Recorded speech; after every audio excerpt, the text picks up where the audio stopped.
Welcome to Choice Classic Radio, where we bring to you the greatest old-time radio shows.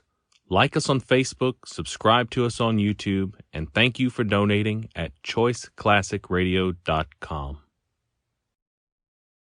Lux presents Hollywood.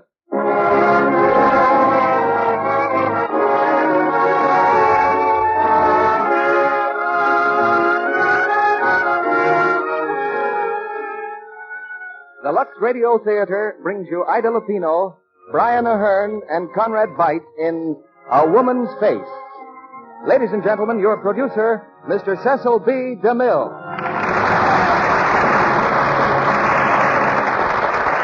Greetings from Hollywood, ladies and gentlemen. The power of a woman's face was best described by a man. It was the poet who called the lovely visage of Helen of Troy the face that launched 1,000 ships. For Helen's beauty had caused a war and altered the course of history, just as the faces of women ever since have changed the destinies of men. You'll hear a story about another such woman tonight, finally acted by Brian Ahern, Ida Lupino, and Conrad Veidt. Metro-Goldwyn-Mayer's powerful screenplay, A Woman's Face. The course of a man's or a woman's life is determined by strange things, like the facial scar which has warped the soul of the woman in tonight's play. But the story of her regeneration is stranger still. I think it's a kind of drama which will thrill every one of you, and that's a big order, for I'm constantly amazed at the far corners into which Lux Flakes reaches to bring this audience together every Monday night under one roof. For instance, here's a letter from a lonely corner of the Great Western Desert. A lady writes, "You can't know how much the Lux Radio Theater means to us out here. My husband works in a tungsten mine in the desert. And since that's a war metal, everyone is working very hard. You are just about the only contact with the theater we have, because our nearest town is 60 miles away, and the road isn't very good. Naturally, our trips to town, we stock up on the things we need. So when we buy Lux Flakes, we get enough at once to cause quite a snowstorm in this desert if they should ever get loose. Thanks again for your plays and for your fine product. We salute this family and millions of others who are doing their part without benefit or fanfare." Curtain time comes now for A Woman's Face. And here's Act One, starring Ida Lupino as Anna Home and Brian Ahern as Dr. Sager. Conrad Veidt, who is making the Metro-Goldwyn-Mayer picture Above Suspicion, will play Torsten Baring. Royal Swedish Court of Stockholm Criminal Division is now in session. The case of the Crown versus Anna Holm. The charge, murder.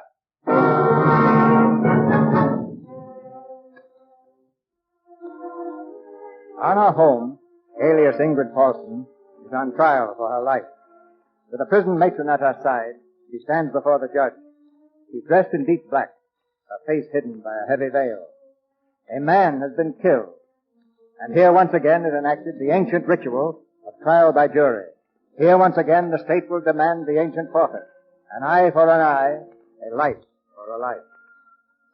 The clerk will summon the witnesses. All witnesses, Bernard Dalvik, restaurateur, Christina Dalvik, masseuse, Emma Christiansdottir, housekeeper, Herman Rundvik, waiter, Vera Sagart, housewife, Gustav Sagart, doctor of medicine. You witnesses have been called to testify in this case, in which the charge is murder in the first degree. The Crown versus Anna Holm, alias Ingrid Paulson. Alias Ingrid Paulson. You will now take the oath. Do you each and severally, solemnly promise and swear by God and His Holy Scriptures to tell the truth, withholding nothing and adding nothing, as God is your health in life and soul? I do. First witness, please. Herman Rundvik. The other witnesses will retire until they are called. Your name? Herman Rundvik, Your Honor. You're acquainted with the prisoner? I was, Your Honor. Your occupation? I am a waiter. Well, Mr. Rundvik, your testimony, please. Well, I don't rightly remember what date it was, but I know it was night. It was in June, just a little after midnight. This place where I worked was called the Café Spartadam, and I was... Who was the owner of the cafe? That woman over there was the owner, Anna Holm. Go on. Well, I was waiting for the last party to leave, Mr. Torsten Baring and some friends. I heard Mr. Baring talking to Mr. Dalvik, the manager. It seems there was a little trouble about the check. So you no longer wish to extend me credit. Mr. Baring, please. I have offered to sign a check. Isn't that enough? Mr. Barring if it were I personally who could extend credit, I You would own the place, don't you? No, unfortunately, I'm only the manager. Then tell your employer that I want to find out why the name of Baring shouldn't be good for credit at a miserable after-hours roadhouse. We're not operating in a miserable roadhouse for the benefit of names. Even the name of Baring. Oh, are you the proprietor? In a way. You must excuse me. I didn't expect that a woman, especially such a young and charming woman, have you something in your eye? Why do you say that? Pardon me. I thought perhaps the way you are holding your hand over your face. Are you sure there isn't something? We were talking about your credit, Mr. Baring. So we were, and yet I wish you would let me help you. Here, my handkerchief is clean. Just take your hand away from your face a moment. I don't need your help. Oh, please. All right. There. Just hold still. There, it's out. Now, isn't that better? It's a trick I learned from a friend of mine. She had beautiful eyes, too. Did she? Herman, let me have the check. Yes, ma'am. I'll sign it for Mr. Baring. Enter it as a charge against me if he doesn't pay. Yes, ma'am. This is a most generous gesture. I never make generous gestures, as Mr. Dalvik will tell you. At any rate, thank you very much, Miss, Holmes. Anna Holmes. It's a name which might be of some assistance to you. Oh, really? In certain quarters where the name of Baring has perhaps lost its magic. Good night, Mr. Baring. Good night.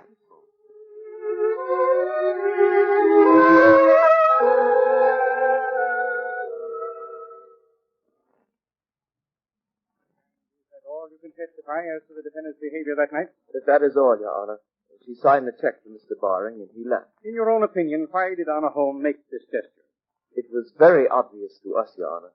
For the first time in her life, a man had looked at her uncovered face without a shudder. He pretended not even to notice it. Explain that, please. Just what was wrong with Anna Holmes' face? It was on the left side, Your Honor, from the outer edge of the eye to the upper lip. A long, red, jagged scar.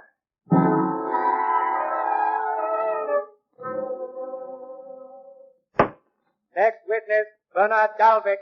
Mr. Dalvik, you were the manager of the cafe owned by Anna Holmes. That is so, Your Honor. You were friendly with the defendant? We all were, Your Honor. Whom do you mean by all? The employees of the cafe? Yes, Your Honor. Your Honor, the prosecutor for the Crown can very easily explain that. Well? The Crown will prove, Your Honor, that the cafe was really just a blind for their activities. Bernard Dalvik, Christina Dalvik, Anna Holmes, and the waiter Rundvik were engaged as a unit in the very profitable occupation of blackmail. The Crown will have the opportunity of proving that later.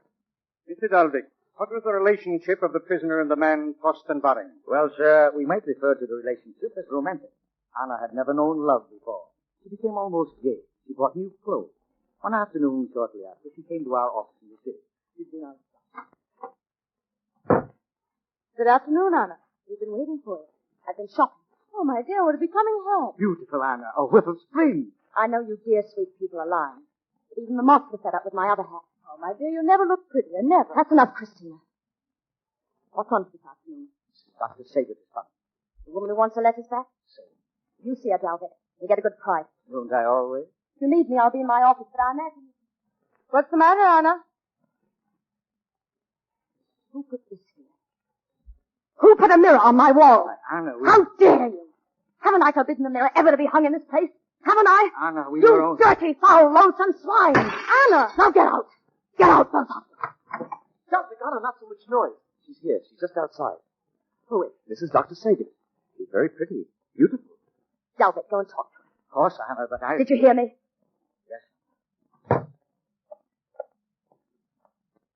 Good afternoon. Mrs. Sager? How do you do? My masseuse directed me here. He implied you might understand my particular problem. Yes. I don't quite know how to begin. Possibly I may assist you. Are you married? I'm very happily married. My husband is a sailor. Oh, to be sure. But you see, some letters of mine were stolen. Some letter to your husband? No. Oh, he's so stupid. Your husband, Mrs. Sager? No, my friend. The one I wrote the letters to. He lost them. Now some stranger keeps telephoning me about them. Why should he do that? He wants 5,000 kroner. Why, that's out-and-out blackmail. But what shall I do? I haven't 5,000 kroner. My poor dear woman, perhaps I can help you. I have an acquaintance who might contact this blackmailer and perhaps in view of the circumstances ask for a reduction. Oh, thank you. Excuse me, my secretary wishes to see me. I'll be back directly. Well, Anna? I've been listening to you. Seduction, you fool. Now, Anna, a little milk of human kindness. Shut up. I want 10,000 kroner from that woman. 10? You said 5. I want 10. What's the extra 5 for, Anna? Because she's pretty? The extra 5's for me. You mean you won't divide? I mean just that. I take 7,000 kroner for myself, and I want it tonight. Make an appointment for me to see her at her home. Anna, what's happened to you? She's in love with Torsten Baring. She wants evening gowns and furs and perfume. Listen, Anna, love is a beautiful thing, but You'll do as I say, or I'll do it alone. 10,000 kroner. Tonight.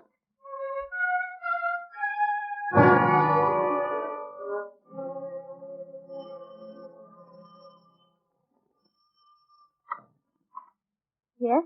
What is it? I have an appointment with you, Mrs. Sager. Come in, please. We can talk in this room over here. Is anyone else in the house? No, the servants are out and my husband's lecturing at medical school. Please, you may sit down if you wish. Why do you stare at me like that? You're very pretty. Oh, thank you. I believe that you have something to sell me. Yes, I have something to sell you. I hope I can afford it. Oh, I'm sure you can. The price is 10,000 kroner. 10,000, but you can't. This afternoon he said 5. This afternoon he was mistaken. You have jewelry worth much more. You wouldn't take my jewelry. It's from my husband, and I love him more than anything in the world. That isn't the way you described him in these letters to Eric. Give me those letters. Get that. Give them to me. Do I have to shoot you to make you understand? Sit down. Such silly letters. Such childish writing. Such cheapness. You call these love letters? You ever read any real love letters? George Sand, Keats, Browning? Do you know anything about love and that miserable soul of yours that dribbles itself into these letters? Can you imagine loving a man so greatly, so completely, that you'd give everything you have just to be near him? Just to have him near you? Well, that's love as I know it. As you know it. You love as you know it. Shut up! I'll take that necklace. Now give me the rest of your jewels. And don't try any tricks. Still one more letter in the safe. Hurry. Very well. Listen. Vera. It's Gustav.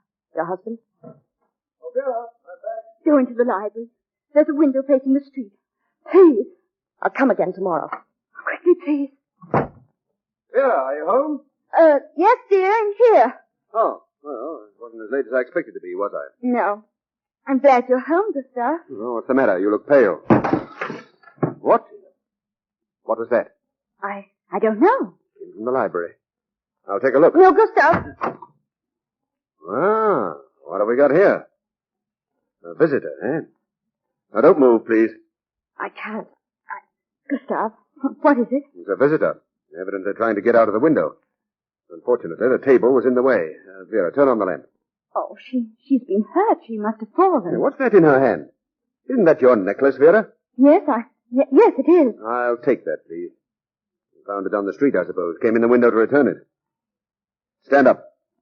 I can't. Oh, you can't, eh? Well, perhaps the police will help you. Call them, Vera. Oh. What is it? My ankle. We'll take care of it. Vera, I asked you to call the police. Yes. Yes, why don't you? Gustav, darling. Darling, would you laugh at me if... Oh, she seems so miserable and we're so happy together, you and I. Couldn't we let her go? Oh, really, Vera? You get quite sentimental at times. Maybe it's because next week is our anniversary. Oh, splendid. Shall I give her the necklace, too? Oh, well, let's fix up the ankle first. I'll get the bandages, darling. Oh, and bring some tape. If I do let her go, you know, you can thank her. Bless her dear sweetheart. Now, try to get up. Yep. There we are. Now, just sit down there for a minute. You'll need a little light. That's better. Now then, if you'll place your foot... No. What's the matter with your face? Stop looking at me. Take your hand away. Mind your business. Take it away. Ah. When did this happen? I said mind your business. My dear young woman, this is my business. Be ashamed to send a scar like that to jail. Wouldn't matter. Served 22 years already. No. Where? Wherever I am. 22 years. You must have been just a child then when it happened. A rather beautiful child, I should imagine. Isn't it a pity? Now the little girl is just a thief. Yes, it is a pity. And do you want to know something? You're not as tough as you seem to be. No, of course not, Dr. Sager. Should we talk about love and poetry? Bandages, Gustav? Oh, thank you. Get my book for me, will you, Vera? There it is, over there on the desk. Yes, Gustav. Well, Vera, this young lady is interested in love. Who isn't? Now, look. Here's a man you ought to meet. Splendid chap. Now, take a good look at that picture, and notice particularly that most of the skin is torn from his face. Not very pretty, is it? Now, we'll turn the page. And that's the same man. Well, you wouldn't know it unless I told you. See, there's not a mark, not a blemish. I did that job in the hospital last March. Here, this girl. She's my particular pride and joy. She had a horrible scar on her face. Almost as bad as yours. I've had enough of this. Either let me go or call the police. No, not just yet, please. Vera, look at her face. Gustav. Look at it. You know, Vera, there's one man in Europe could fix that. No, Gustav. Oh, not you. Nothing like having your wife's complete confidence. You couldn't. You couldn't fix this. Well, I bow to the superior judgment of you two experts. Don't joke. I don't. Won't be any joke for you neither.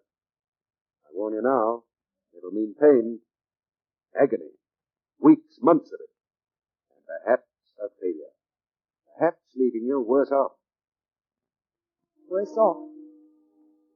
And what? You know, I might. I just might. So that someone could look at me. So that I could look back and see in his eyes something besides horror. Gustav, listen to me, please. Please, Gustav, you mustn't do it to us.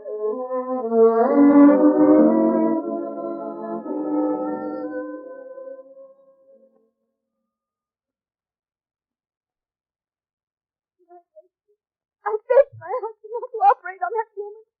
I told him no good would come of it. I begged him. You may stand down, Mrs. Sager. Thank you. Thank you, Your Honor. Does the Crown wish to place any other witnesses on the stand? Not at the present time, Your Honor. Will the prisoner step forward, please? Take the stand. Your name is Anna Holm. Yes. Do you, Anna Holm, solemnly promise and swear by God and His Holy Scriptures to tell the truth, withholding nothing and adding nothing, as God is your help in life and soul? I swear. In your examination before the police, you were unusually frank. I trust you will speak with similar honesty here. Tell your story, if you please. I was born in the North. We were very poor. My father was a brilliant man. He drank constantly. One night when I was 5, he was too drunk to know he set fire to the carpet in my room. When he came to, he saved me, but not himself. 22 years after that, I cursed him for saving me. No one could look at me without loathing. There was no place I could work. And then I met Torsten Barren. The first time a man... Well, you've heard about that, haven't you? The very next day I received a note from him, an invitation to come to his apartment. That was before Mrs. Sager came to your offices in the city? That was before anything, except my first meeting with Torsten Barren at the roadhouse. He met me at the door. He raised my hand to his lips. Come and sit down. No one saw me come here. That's a pity. It would have added to my reputation. Reputation is what, Mr. Barren? As the most fortunate man, please, your court. No, I'll keep it on if you don't mind. But I do mind. Last night you were the proprietor. Tonight you are a guest. Thank you. When I came to your door, heard someone playing the piano. Mm-hmm. You are interested in music? Yes. Piano? Oh, piano, among other things. Chopin? Yes, the early Chopin. Before he was made soft and sentimental by George Sand. That's very interesting. Have you read the love letters of Chopin and George Sand? I've read every love letter ever published. I find they're all very much the same. Why did you send me? I wanted to speak to you, Anna. Did you? What sort of dirty work do you want me to do? My dear Miss Holm, we were talking about music. I was invited here for one purpose. See no reason for pretending any other. Might we not argue about that perhaps over a glass of wine? No, I don't drink. It's dangerous in my vocation. Restaurant? No. Blackmail. I like you, Anna Holm. We are very much alike, you and I. We are both proud. Both wretched. What sort of trouble are you in? I don't think I'm in any trouble now, Anna Holm. You might just be some kindly deity's answer to my prayer. Maybe the devil's answer. Very well. The devil's answer.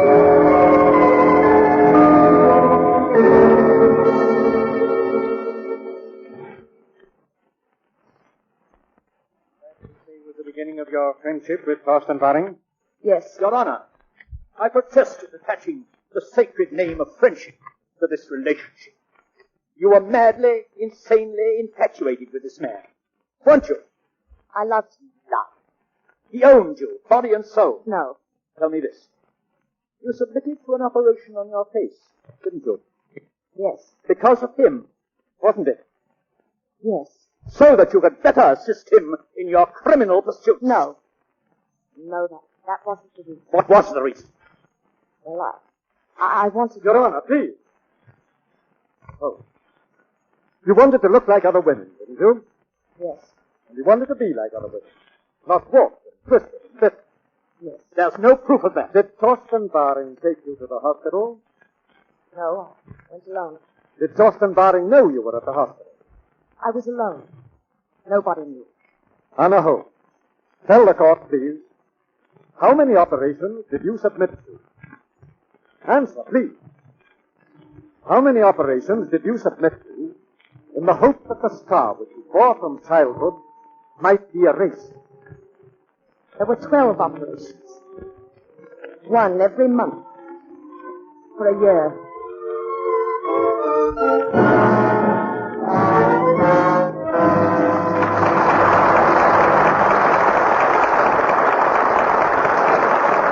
In just a moment, Brian Ahern, Ida Lupino, and Conrad Veidt will return for Act Two of A Woman's Face. Now, I want to give the men in our audience a warning. Here's the kind of thing that may happen to you any day now when your wife comes home from shopping. Look, darling, look at the lovely housecoat I bought. It's made of rayon and milk. Oh, very pretty. It's made of rayon and what? Milk. But you can't wear milk. What happens when you wash it? Well, the girl who sold it told me all I had to do was to lux it. It's all true. And here's our fashion reporter, Libby Cullen, to tell us more about it. Actually, this wonderful new fiber is made from casein, one of the things in milk. It's usually combined with cotton or rayon to make stunning warm materials with a soft wool-like texture. Many can be washed if you use gentle lux. And if it seems odd to be wearing and washing milk, remember lots of the lovely rayon fabrics that lux so beautifully are made from little pieces of wood. And those sheer nylon stockings of yours started out as coal, air, and water. Lux is ideal for washing the wonderful new man-made fibers because it's so very gentle. Safe for anything safe in plain water. Smart stores everywhere advise it for all their fine washables. Yes, all fabrics are precious today. The new ones and the old standbys, too. Cotton and linen and wool. They must last and wear longer than ever now. So don't risk harmful alkali or cake soap rubber. They can make your pretty things wear out before their time. For all your nice washables, dresses, blouses, sweaters, the children's things, stick to care you know is safe. Gentle Lux Flakes. It's care experts advise. More makers of fine washables advise Lux Flakes than advise all other soaps combined. Now, our producer, Mr. DeMille. Act Two of A Woman's Face, starring Ida Lupino as Anna Holmes, Brian Ahern as Dr. Sager, and Conrad Veidt as Thorsten Waring.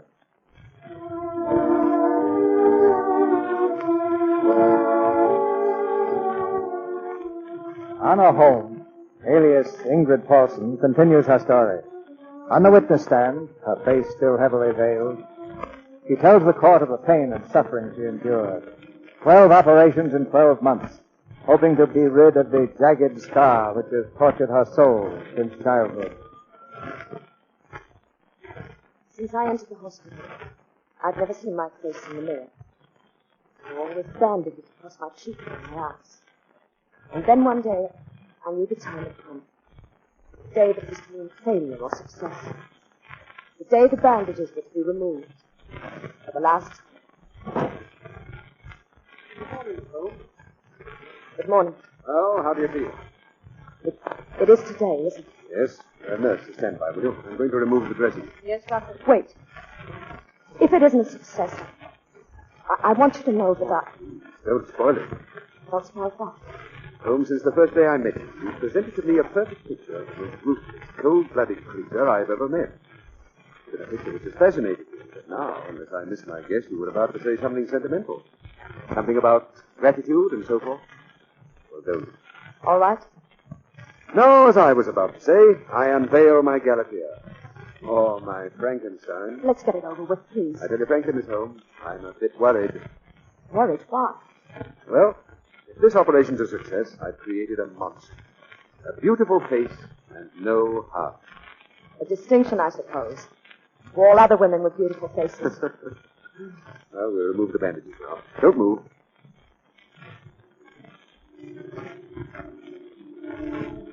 I said don't move. There we are. Now, just one more. Ah. Well? Interesting. What is it? Well, why don't you tell me? Is it still there? Oh, please tell me. I'll let you see for yourself. Nurse, give Miss Holmes a mirror, please.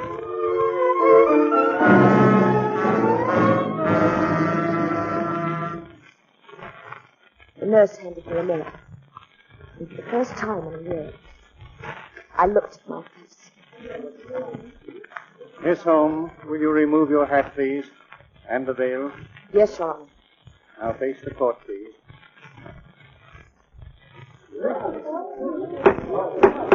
It is evident that the operation was successful. There isn't a mark on your face now.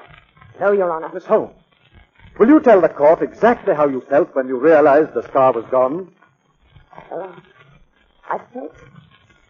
It's hard to say. It was like being reborn, wasn't it? Yes, that's... I left the hospital a new person. A new person? Not quite, Miss Holmes. If the prosecution will give me The prosecution wants to know if it isn't true that Miss Holmes, upon leaving the hospital, went at once to see Torsten Baring. Yes, I did. Yes. Go on, please. I went to his apartment. I hadn't called or written to him. Oh, not really, after this long silence. Well, I've been in Switzerland. Am I welcome? I brought these flowers. Even without the flowers, you would be welcome. Sit down, my dear. You know, you were the first person to ever bring me flowers. Now we are even. The account is closed. Is that what you'd wish? I wouldn't blame you. Well, I hadn't expected that my partner would be quite such a silent one, but there must have been some very good reason for your not writing. Yes. As a matter of fact, there was. Will you take my hat, please? Mm-hmm. It seemed a little unfair to... Well, what's the matter? You look at me like that. I just here, please. Turn this way. Let me see you. Yes, your eyes are even more beautiful than they were before. I'm very happy, my dear. I can't tell you. Here, sit down, please. This comes for music. When I'm very happy or very sad, I must hear music. Tell me, why didn't you write from Switzerland? The operation hadn't been a success. I was going to disappear anyway. What's that you're playing? Oh, an old weaving song. I heard it first up at my dear uncle's estate at Porsa. It's nice. So is my dear uncle. Is he very rich? Oh, very, and quite old. I see. Who gets it when he dies? Oh, there, my dear, you present an extremely interesting problem. My uncle has a grandson, aged 5, a charming little brat, rather frail. If that child lives, he inherits everything. And if he doesn't live? If he doesn't live... My dear girl, what are you thinking of? I only ask. What if the child doesn't live? Well, then I would inherit it, of course. Here, let me show you some pictures of the estate. This is the house, and these are the waterfalls nearby. Very high, very swift, very dangerous. And there's a little passenger car that travels across the falls on a cable. The little boy is very fond of riding in the car. If his governess should ever be careless, let go of his hand, it would be too bad. By the way, I had a letter from my uncle inviting me up there. He also asked me to recommend a new governess for the boy. You don't know anybody, do you, Annie? No. Are you sure? It would pay very well and make me very happy. No. Yes. You would make a beautiful governess.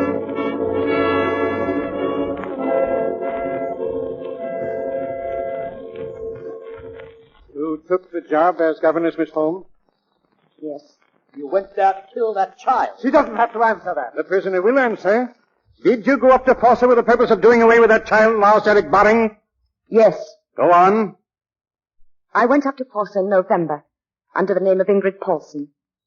It was evening when I arrived. Torsten Baring's uncle took me up at once to see the child. He was already in bed. Come. You wouldn't want Miss Paulson to think you didn't know your prayers, would you? You want to hear my prayers, Miss Paulson? Oh, yes. Yes, please. All right. You too, Grandpa. Me? Oh, of course.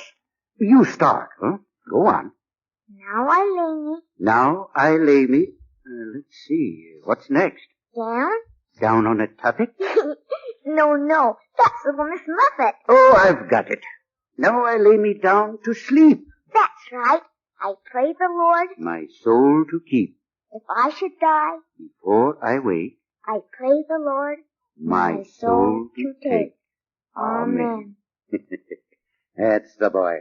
Now come on, into bed with you. And tomorrow, Miss Paulson will take you to the falls. Sleep well, my boy. Good night, Miss Paulson. Good night, Consul Baring. Good night, Lars Eric. Miss Paulson, wait. Yes? You didn't kiss me. Oh, I'm sorry. Is that better? We're going to have fun, aren't we? Good night, Lars Eric. Night, Miss Paulson. Pleasant dreams. Pleasant dreams.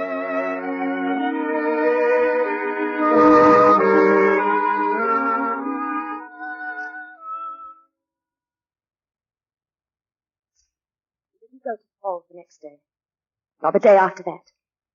The child had grown very fond of me. And I... And you had grown very fond of him also.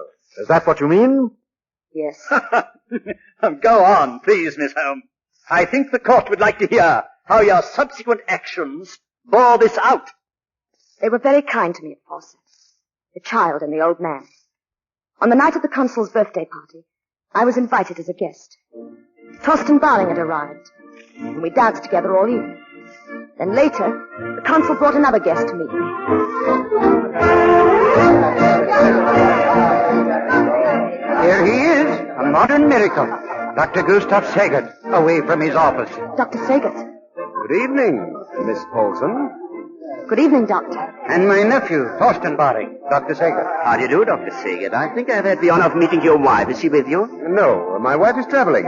I've just been admiring your dance, Miss Paulson. You'd think she'd been born right in this district, wouldn't you? Indeed, yes. But Consul Baring tells me that you've been in Switzerland for the past year. Oh, Geneva mostly. Do you know Switzerland? No. I've never been there, unfortunately. Consul Baring, Yes, Emma? if you can interest yourself in the other guests. They're almost ready for the grand march. Yes, I'll be right there. You must help me, Torsten. Yes, certainly. Thank you for the dance, Miss Paulson. I leave you in good hands, Doctor. Come in the other room. I want to speak to you. Well, Well, what? Well, my cold-blooded, ruthless little Galatea. I can't tell you how relieved I am. Here, come over here in the light. I want to see your face. Ah, good. Very good. So that's why you're so relieved. No, only partly. You had me worried. Imagine looking fearfully in the papers each morning to read of some outrageous crime committed by my beautiful Frankenstein. And now I find... You find what? Well, perhaps you could tell me. No. You're the expert. Turn on your lights. Unfortunately for humanity, the light hasn't been invented yet that could look into that interesting heart of yours. But perhaps I could issue a preliminary encouraging bulletin. Encouraging? Yes, tentatively.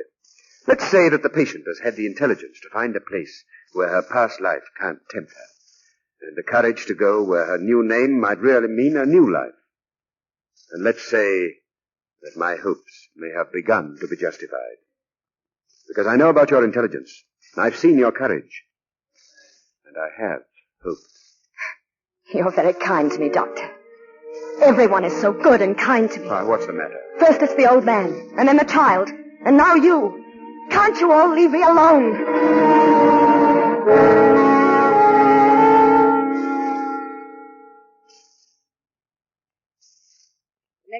child was burned. It wasn't my fault. I was treating him under the ultraviolet ray, and I left the light on too long. I called Dr. Saget at once. How long has he been under this lamp? 4 minutes over. It's hot, Miss Paulson. My face is hot. Is this his first treatment? No, third. What happened to you? Well, Doctor... It was my fault, Doctor. I called Miss Paulson out of the room. It's unfortunate that she went, Mr. Baring. Oh, the boy isn't in any pain. Is it bad, Doctor? Oh, it isn't serious. First-degree burns. But another 4 or 5 minutes. Who directed you to give the boy these ultraviolet treatments? The local doctor. It's for his sinus. I see. Get me some oil, please. Yes, Doctor. I have it right here. Shall I put it on? Yes. Then can I go skiing this afternoon, Doctor? Well, I don't see why not. Oh, thank you. And please don't be cross with Miss Paulson. She didn't mean to. No, I'm quite sure she didn't. I'll look at him again tonight. Thank you. This probably explains why doctors are always such welcome guests. Yes, possibly. Keep him well covered if he goes out. There now. Get your clothes on, Lazarek. Come, dear. I've got first-degree burns. The doctor said so. Yes. Hurry and get dressed before you catch cold. All right. I'll hurry, Miss Paulson. Why do you laugh? Your solicitude for the boy's health is most admirable. He might have been scarred for life. For life, did you say? I don't quite understand. Oh, Torsten. Do I have to reassure you every moment? Do you have to follow me around with a whip? For heaven's sake, Torsten. Give me time. I cannot give you any more time. I have none to waste before tomorrow night. For tomorrow night? Why? Because that's the way I want it.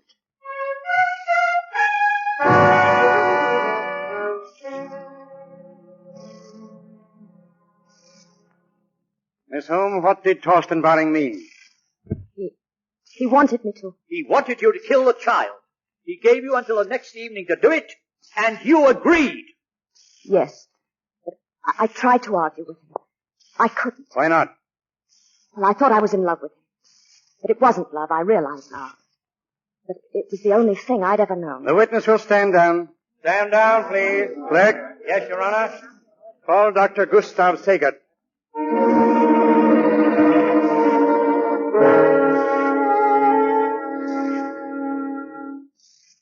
Then you assume, Dr. Saget, that Baring rushed matters because he thought you were suspicious of his actions. Well, let us say that he was suspicious of me. I didn't like him, I'll admit that, but I had no real grounds for suspicion. It was the girl I was worried about.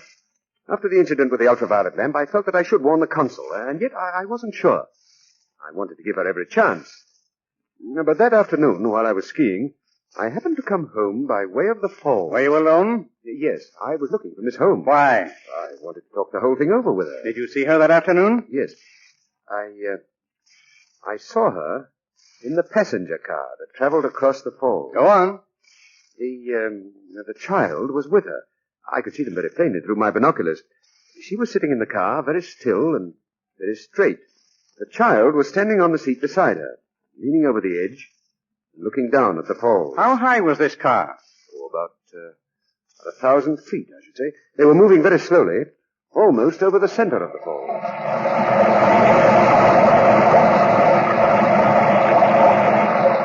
Look, Miss Paulson, I don't even have to hold on. I wouldn't fall, would I, Miss Paulson? The other governess I had never let me stand up on the seat like this. She always made me hold her hand. But I'm not afraid. Are you afraid, Miss Paulson? Look, Miss Paulson, I can lean way over the side, see? See, Miss Paulson? Look at me, look! No, give me your hand. Miss Paulson! Give me your hand, do you hear? Give me your hand. Now hold on to me.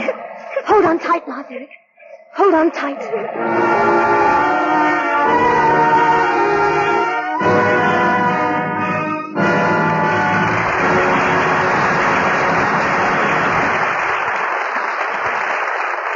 We pause now for station identification.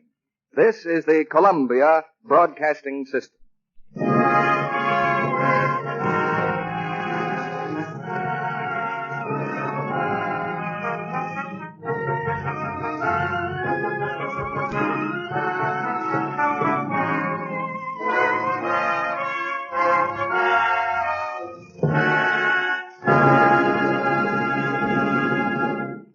We'll hear Act 3 of A Woman's Face, starring Brian Ahern, Ida Lupino, and Conrad Veidt, after a brief intermission.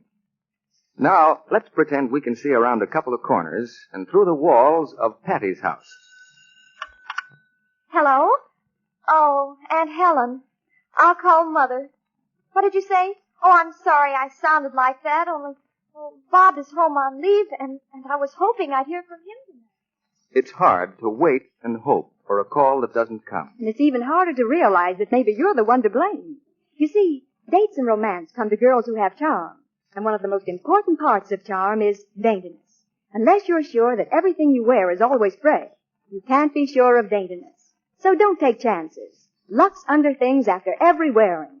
Dresses, blouses, and sweaters often. If some good friend would only give Patty a hint, chances are that when her phone rang... Hello?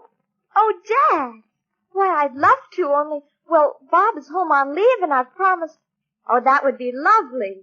See you next week then. Goodbye. That's the way with Lux girls. They know the importance of daintiness. And that daily luxing for underthings not only protects charm, but helps to keep them lovely longer, too. Rich, lukewarm Lux suds take away soil and perspiration so very gently, with no harmful alkali, no cake soap rubbing to injure fabrics or colors. Precious fabrics last longer, wear better with this gentle Lux care. Now, Mr. DeMille returns to the microphone. After the final curtain falls on tonight's play, Brian Ahern has an interesting story to tell about flying. Don't miss it. Now, the third act of A Woman's Face, starring Brian Ahern, Ida Lupino, and Conrad Veidt.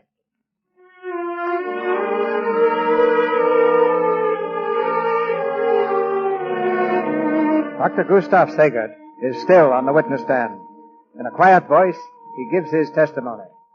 Testimony which will decide whether Anna Holm shall live or die.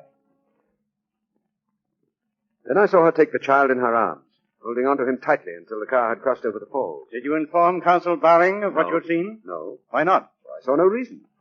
I was ashamed of my suspicions, and I felt that the danger to the child was only my imagination. I see. Your Honor, may I interrupt this testimony? You say you are a scientist, sir.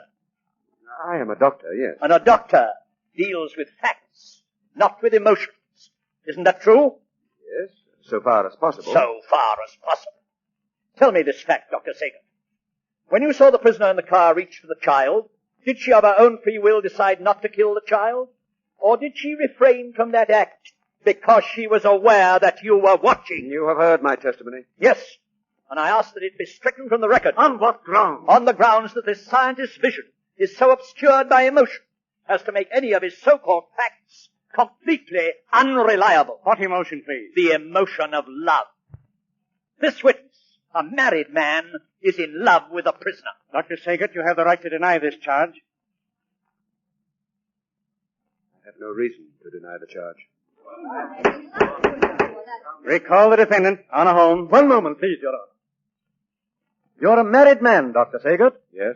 In love with another woman. Yes. Is it true that before you fell in love, you had discovered grounds for divorce against your wife?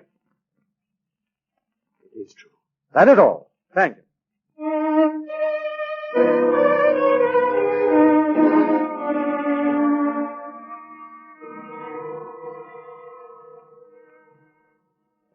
Now, Miss Holm, will you tell the court what happened after the episode in the car?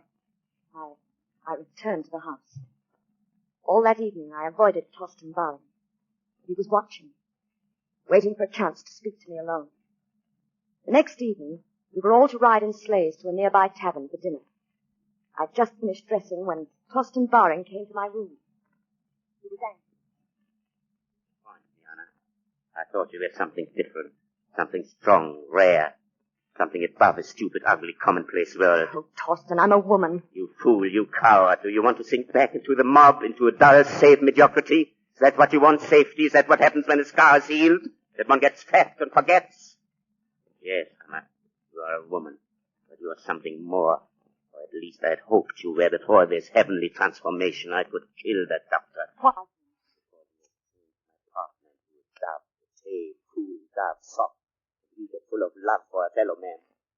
I once knew the real love, the hard, shining brightness of you. There have been women like you before. They became conquerors, queens, Torsten. This is 1942. Oh, I apologize. I forgot. This is 1942. Yes. The spirit of love has triumphed. No, Anna. The times are right. I could be greater than any Barring has ever been or ever will be. You don't know me, Anna. No one knows me. I have played the charming fellow, the amiable fool, because I was waiting. I was waiting to find someone like you who had also been cheated. Yes, Anna, you were cheated when you were given that scar. And I was cheated when a boy was born to take away from me what was mine. Money, power. Power, Anna! Power, Anna! I could use this power. What others have done in other countries, I can do here. Because the world belongs to the devil and I know how to serve him. I can only get the power. Let go of my arm. You're hurting me. Am I? Forgive me. I hope I won't have to hurt you again.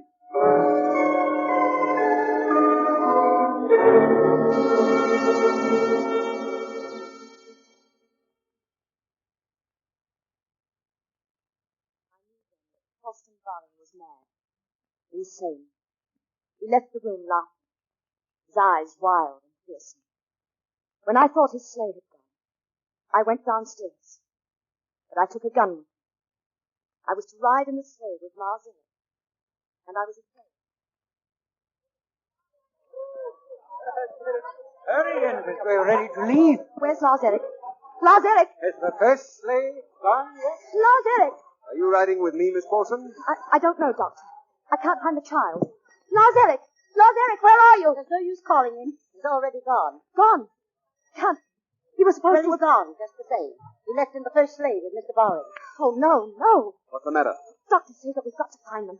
Follow him.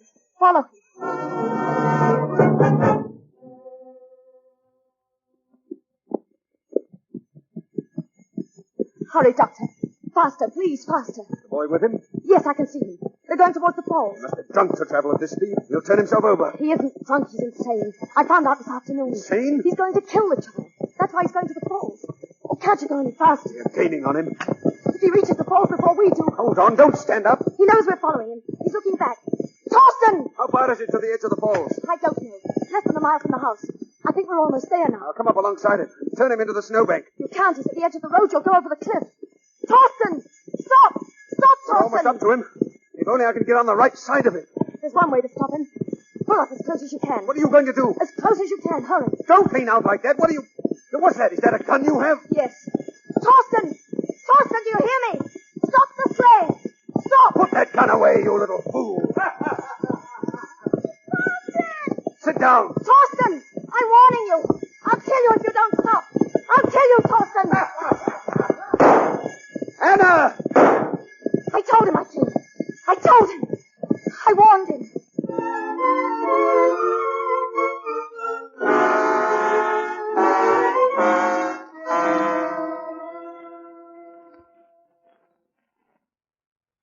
When I shot the second time, Torsten Barring fell out of the sleigh and into the gorge.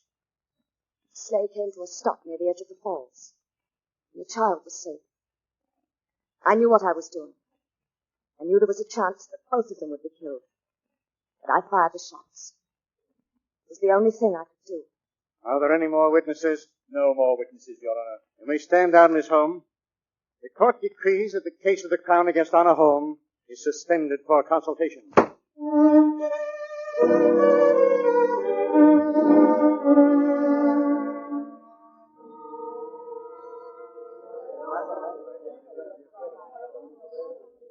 Dr. Sackett, will you come with me, please? Miss Holmes would like to speak to you.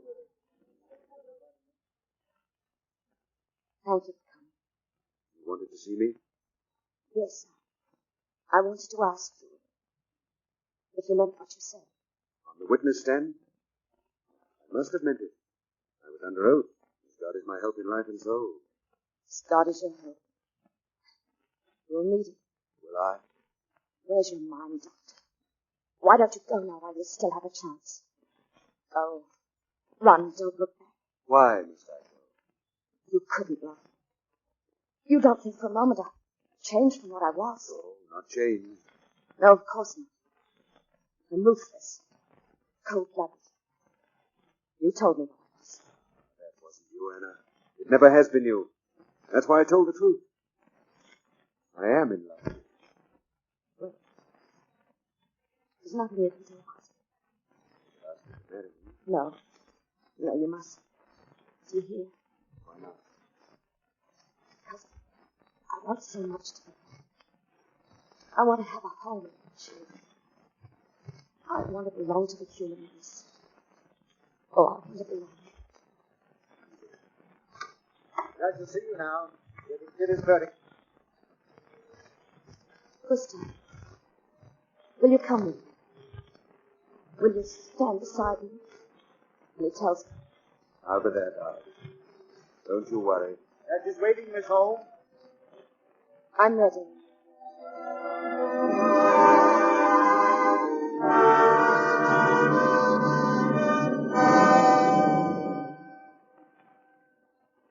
And in the case of Honor Holmes versus the Crown, the defendant charged with murder in the first degree is hereby adjudged not guilty.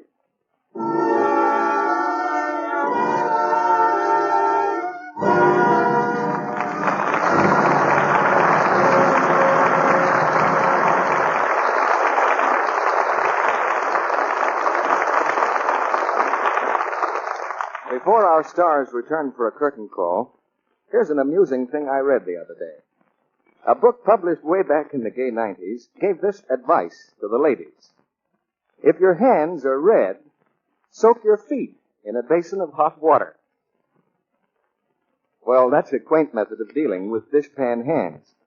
Today, we've a simpler and more direct way. Yes, if you've let your hands get into that sad state, you can correct it while you're washing your dishes. All you have to do is change from the strong soap that's been causing the trouble to gentle Lux Flakes. Actual tests have proved this. The women who made these tests used no creams or lotions on their hands. They just changed to Lux, and their hands lost that rough red dishpan look, regained their natural loveliness. Did it so quickly, too. You could see a difference in from 2 to 7 days. Now, isn't that worth trying? You can prove for yourself that it really works. Prove it for less than a penny a day. That's all it costs to change from strong soaps to gentle Lux for your dishes. See what quick suds you get, what rich, long-lasting suds that are famous for mildness. And see how fast your hands grow softer, smoother again. Get the generous big box of Lux Flakes first thing tomorrow, and use it for your dishes every day. Now, here's Mr. DeMille with our stars. For an exciting performance of exciting drama, credit goes to Ida Lupino, Brian Ahern, and Conrad Weiss. Oh, thank you, C.B. It's a great pleasure to be here again. The way you fly in and out, you don't see much of your time. Well, I'm kind of up in the air these days, Ida. He means that literally, too. How many hours a day are you flying, Brian? Well, I'm actually flying about 3 or 4 at present, Conrad, and doing ground courses of navigation and meteorology and things like that on the side. I'm taking what is called an instructor's refresher course over in Arizona. If all goes well, I hope to be a fully-fledged instructor. Hey, why don't you come over and join us, C.B.? It's a perfect job for a director. All you have to do is tell the other people what to do. I think I'd have to start in as a student again, Brian. I haven't flown a plane in 8 years. Well, now, let's see. Most of the students are about 18 or 19 years old. Well, Brian, I guess he just misses. By a little over 40 years. Have you had any narrow escapes, Brian? Oh, no. The old daredevil kind of flying went out with barnstorming. This is strictly business. By the way, do any of you know Chinese? Well, my limit is chop suey and chow mein. Brian, what's Chinese got to do with aviation? Well, there are a great number of Chinese pilots being trained down there where I am, and the instructors are having a pretty interesting time. If he wants to talk about the wings, he has to flap his arm. If he's explaining a bank, he has to glide around the room like a bird. If he wants to talk about the wind, he just goes... Now, suppose the Chinese boys don't understand him. Well, he'll discover that when he gets one up in a plane. But the safety record of all flight training is amazing now. If you follow the rules, you keep out of trouble. Even though it may seem like a hard way at the time. By the way, Ida, what are you doing these days? The hard way. Only in my case, it's the name of a picture of Warner Brothers. Well, have you picked a play for next week, Mr. DeMille? It is a story about motion pictures, Ida. The Paramount hit Sullivan's Travels. And our stars will be George Brent and Veronica Lake. George plays a picture director who decides to become a hobo to get a new slant on life. He gets more than he bargained for when he's joined by a girl, played by Veronica Lake, who turns the hobo trip into a melodramatic adventure. That was a very interesting picture, C.P. I'm looking forward to hearing it on the air. Good night. Good night. Good night. We'll be in touch. Good night. A woman's face is our fortune tonight. Ladies and gentlemen, my business is motion pictures and radio. I'm not an economist. But it's a plain fact that this country is on a spending spree. There are fewer goods to buy, and more people have the money to buy them. They're bidding against each other in one gigantic, terrible auction. It's as simple as apple pie that if we don't put every possible dollar into war bonds and stamps, we're in for uncontrolled inflation. Take a look at your budget, as I'm doing myself, and see how many more bonds and stamps you can buy by cutting out luxuries. And for every $3 you put in a war bond, you'll get $4 back in 10 years. That's good business, and it's also good patriotism.